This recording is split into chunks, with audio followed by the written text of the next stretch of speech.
Bismillahirrahmanirrahim.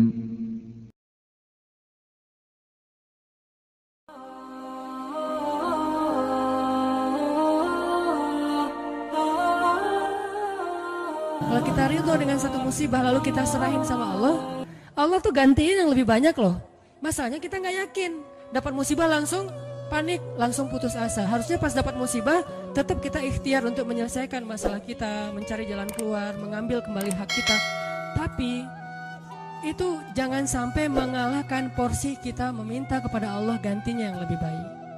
Begitu dapat musibah, ini bukan cuma antara kita dengan orang, tapi antara kita dengan Allah. Ya udah, kalau lo curang sama gua, ya Allah beri saya yang lebih baik daripada yang sudah hilang dari saya.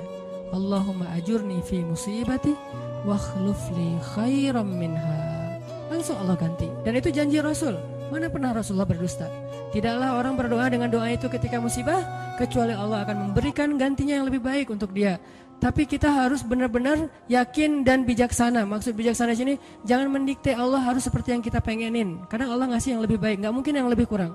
Minimal sama atau lebih baik, nggak mungkin kurang dari itu. Doa, saya pernah mobil saya diserempet orang, terus orangnya pergi. Saya ini ternyata untuk benerin mobil yang keserempet itu 1,5 juta. Langsung doa waktu itu juga, pas lagi kena musibah, jangan tunggu marah dulu beberapa hari baru doa. Saat itu juga, Allahumma ajurni fi musibati wa khluf li khairan minha. Orangnya udah nggak ketahuan di mana, nggak bisa ngejar lagi. Tapi saya udah rugi 1,5 juta.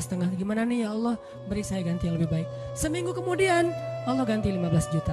Bener kan, 10 kali lipat 15 juta. Dan itu bukan sedekah, bukan pemberian orang yang kasihan. Allah kasih jalan mungkin lewat usaha apa, lewat penghasilan apa, lewat untung dari mana. Yang jelas halal. Dan itu 15 juta 10 kali lipat. HP saya jatuh. HP waktu itu harga yang punya pertama harga 2 juta. Ada qiyamul lail di masjid markasnya Pemuda Hijrah. Saya bangun jam 2, acaranya jam 2. Jadi udah telat kan. Bangun langsung panik gitu. Orang-orang pada nunggu. Miss call udah 15 gitu, banyak banget. Ustaz di mana aja? Akhirnya panik, wudu. Karena panik pakai baju segala macam, HP jatuh dan kacanya langsung pecah dan gak bisa dipakai.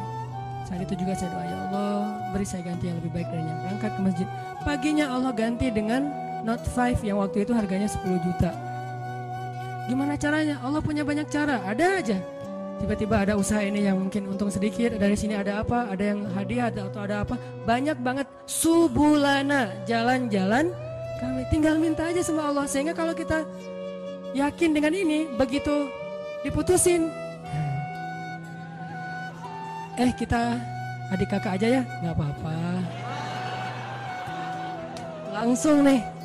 Kan dalam kondisi kayak gitu kayaknya kita lagi ngejos banget ya imannya. Doanya lagi khusyuk banget tuh. Sholat aja nangis-nangis kan. Padahal imam tuh belum baca ayat kita udah nangis. Allahu Akbar. Takbirnya aja khusyuk, coba subhanallah itu. Kalau lagi diputusin emang gitu banget sih sholatnya. Pernah gak sih ngerasain? Gak pernah ya. Pokoknya waktu yang paling enak berdoa itu lagi habis diputusin, habis rugi, pokoknya lagi banyak masalah tuh doanya enak banget tuh. Tilawah Al-Quran baru Alif Lam Mim udah nangis. Belum juga ayatnya la uqsimu biyaumil qiyamah, tentang al-haqqah, enggak, bukan ayat-ayat kiamat. Alif Lam Mim doang. Atau nun nangis, nun doang nangis. Satu huruf gitu ya. Jadi dalam kondisi yang lagi sangat lemah, itu kondisi sebetulnya spiritual kita lagi sangat kuat. Jadi secara fisik atau secara emosi kita lagi lemah-lemahnya, di saat yang sama berarti spiritual kita lagi kuat-kuatnya. Gunakan kesempatan itu. Biasanya kalau emosinya lagi stabil, lagi nyaman, spiritualnya lemah. Seringnya tuh kayak gitu kan. Lagi gak ada masalah, lagi nyaman nih, semuanya kayaknya asik-asik aja.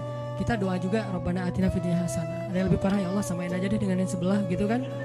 Saking malesnya berdoa, doa sholat juga bacanya yang standar-standar aja, al-ikhlas. Karena cuma itu yang ikhlas, yang lain gak ikhlas. Tapi begitu emosional kita lemah, di waktu yang sama spiritual kita langsung kuat. Entah kayak gimana, itu mungkin fitrah manusia ya. Asal emosionalnya lemah langsung kuat. Dan itu spontan kadang-kadang teman-teman. Saya dulu pernah tinggal di rumah kontrakan di sebelah,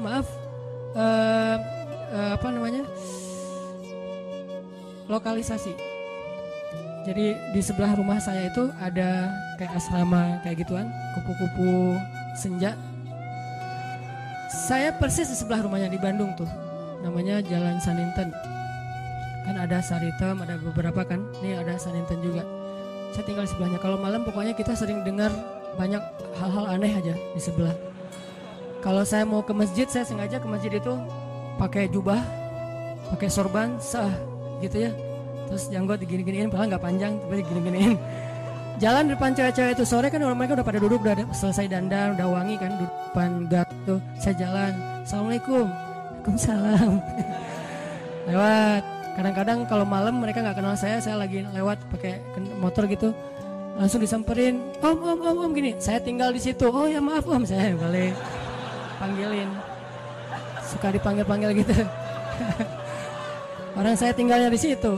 Pas anak udah agak gede, saya khawatir anak jadi nggak sehat dengan lingkungan itu baru pindah. Tadi mau cerita apa ya?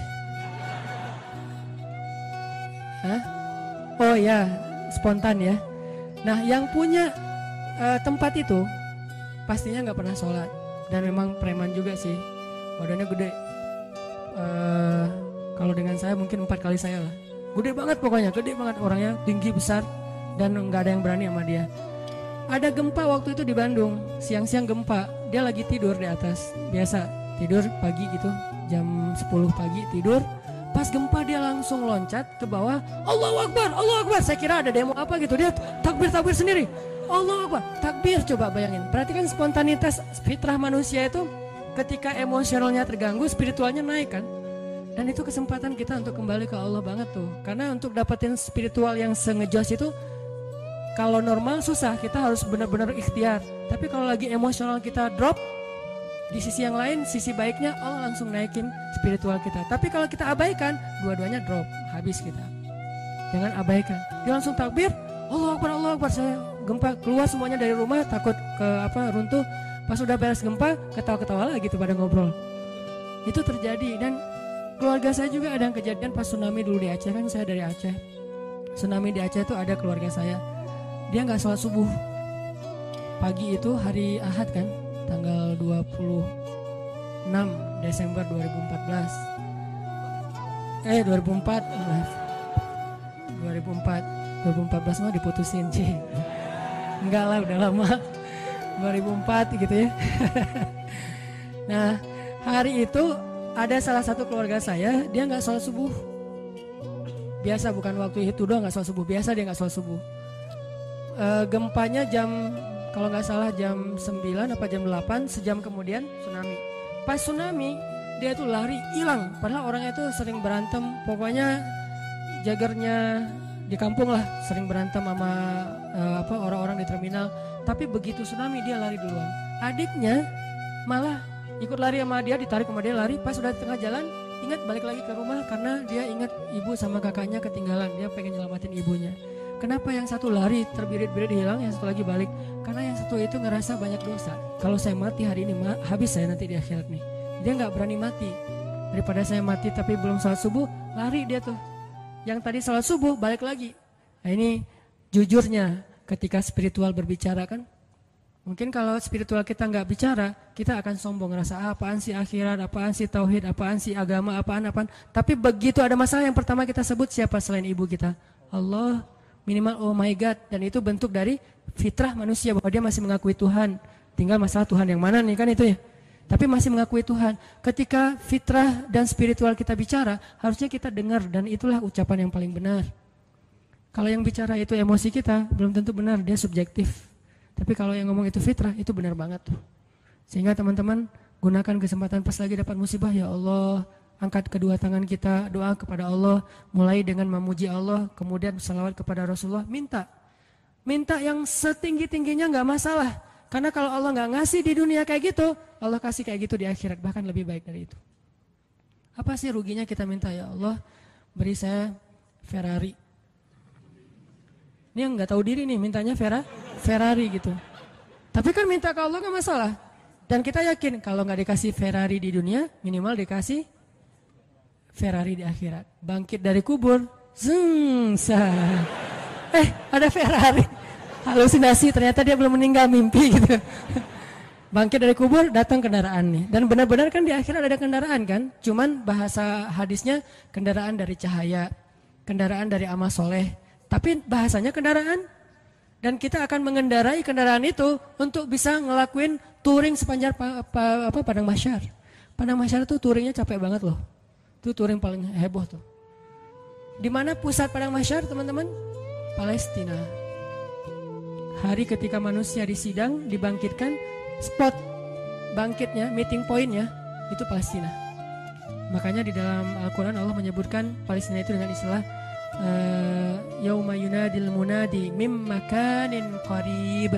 Hari ketika malaikat memanggil manusia dari tempat yang dekat. Semua ulama tafsir sepakat tempat yang dekat itu artinya Palestina, Al-Quds. Siapa yang meninggalnya di Palestina itu sebuah kebaikan yang luar biasa, karena nanti dia akan bangkit lebih dulu dan akan dimudahkan hisabnya. Itulah keutamaan salah satunya meninggal di Palestina, walaupun gak semuanya punya nasib yang sama. Tapi setidaknya manusia bangkit. Terus dari sini ke Palestina ngapain? Gimana jalannya? Mau jalan kaki? Dari Bekasi ke sini aja tadi berapa jam jalan kaki kan? Apalagi dari Sunda Kelapa ke Palestina. Itu jauh banget loh. Jalan kaki itu bisa bertahun-tahun sampai ke Palestina. Dan itu bumi yang sekarang. Sedangkan Padang Mahsyar ribuan kali lipat lebih besar daripada bumi sekarang. Dan bumi Padang Mahsyar itu belum ada sekarang. Nanti Allah jadikan lagi setelah kita bangkit. Karena Allah berfirman di akhir surat Ibrahim, yauma tubaddalul ardu ghairal ardi was samawat. Hari ketika ard itu bahasa Arab jadi bahasa Inggris, earth itu bahasa Arab. Yauma tubaddalul ard ghairal ard was samawat. Hari ketika bumi yang lama diganti dengan bumi yang baru. Bumi yang lama namanya bumi yang sekarang, dunia, ardud dunia. Bumi yang baru namanya Ardul Mahsyar, Padang Mahsyar. Ukurannya miliaran kali lebih besar daripada bumi yang sekarang. Karena semua planet, bintang-bintang itu disatuin jadi satu bumi. Dan matahari cuma jadi satu dan dekat banget. Dan artinya jarak kita ke Palestina aja udah miliaran kali lebih jauh dari sekarang. Kalau nggak punya kendaraan terus mau jalan kaki kapan sampainya. Itulah kenapa ada orang di Padang Mahsyar ribuan tahun nggak beres-beres. Kenapa? Jalan doang dari ribuan tahun belum disidang. Harus ke Palestina. Sampai di sana sidangnya juga lama. Belum lagi ngelewatin Sirat. Sirat itu panjangnya dari bumi ke langit. Dan langit terjauh yang pernah ditemukan oleh sains berapa miliaran tahun perjalanan cahaya kan, bukan jalan kaki. Kalau nggak punya kendaraan gimana sampainya ke surga?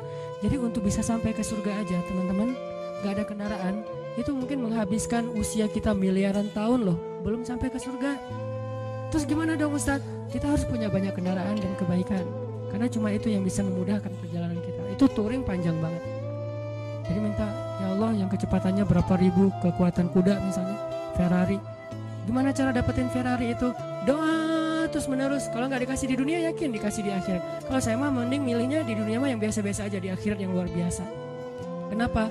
Yang biasa-biasa juga di dunia udah cukup buat kita. Tapi yang luar biasa di akhirat itu emang kita butuhin banget. Ya Allah, matanya besar, hidungnya mancung, alisnya bertaut. Jadi alisnya tuh nggak ada pemisah, nyatu gitu. Alisnya bertaut. Kalau perlu ditato gitu ya, alisnya biar lurus. Alisnya bertaut ya Allah, atau kayak pedang gitu.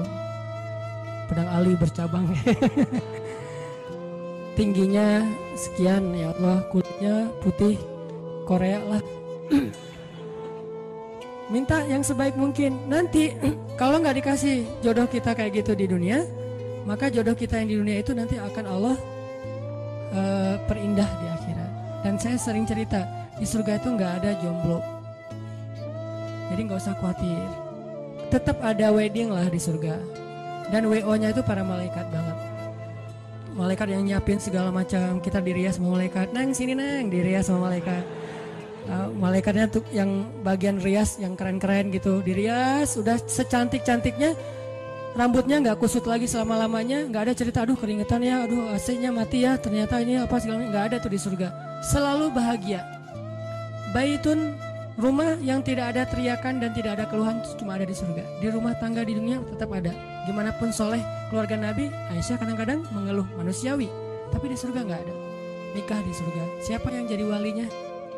Allah Subhanahu wa ta'ala. Saya nikahkan kamu dengan perempuan yang soleha ini, perempuan dunia yang udah jadi bidadari, dengan mahar surga satu seluas langit dan bumi. Saya terima nikahnya. Nggak ada cerita di surga itu ngucapin akad nikah salah, itu nggak ada. Sah, kata saksi. Sah nggak ya? Sah nggak ya? Nggak deh. Ternyata saksinya mantan, belum bisa move on gitu. Hati-hati cari saksi ya, jangan mantan. Pasti nggak sah melulu itu mah. 10 kali juga nggak sah. Intinya teman-teman, surga itu didapetin kalau kita benar-benar di dunia ini menggunakan semua kesempatan di sisi Allah SWT. Ada masalah minta ke Allah, ya Allah, ya Allah, doa aja yang sebaik mungkin, gak ada sia-sianya. Itu beberapa kisah yang mudah-mudahan bisa booster semangat kita beramal soleh dan selalu hadir dalam majelis para ulama. Dengerin taklim itu bukan obat ya, bukan untuk kita menganggap diri kita paling benar, yang lain salah, kita masuk surga, yang lain neraka, kita petunjuk, yang lain sesat. Bukan. Dengerin taklim tuh untuk apa? Ngecas iman kita masing-masing. Jadi kalau dengerin materi, oh ini teman gua banget nih, ini dia banget nih, ini istri banget nih, ini suami banget, enggak. Ini saya banget. Saya sering banget tuh dengerin taklim yang kayaknya khotib itu kayak ngomongin saya tuh. Kan saya udah 2 tahun ini nggak khutbah Jumat, jarang banget khutbah Jumat, sengaja nggak ngambil jadwal khutbah. Karena saya pengen jadi yang mendengar. Kalau dulu setiap Jumat khutbah, kalau sekarang setiap Jumat pengen dengerin ceramah.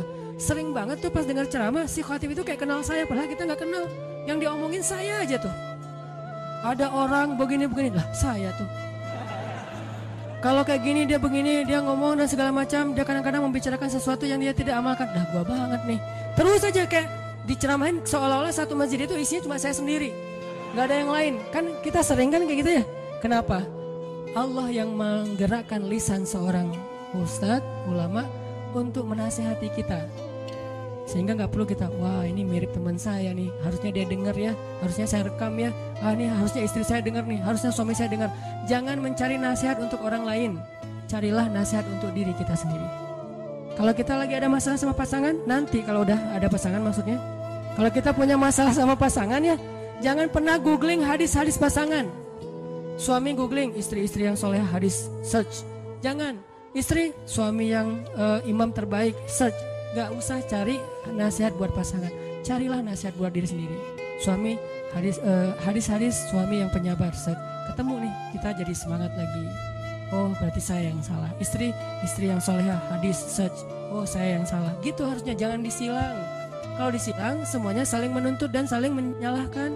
Kalau sesuai dengan masing-masing kapasitasnya, semuanya saling memperbaiki diri. Cari buat diri kita. Ikut taklim buat memperbaiki diri, bukan memperbaiki kelompok yang lain.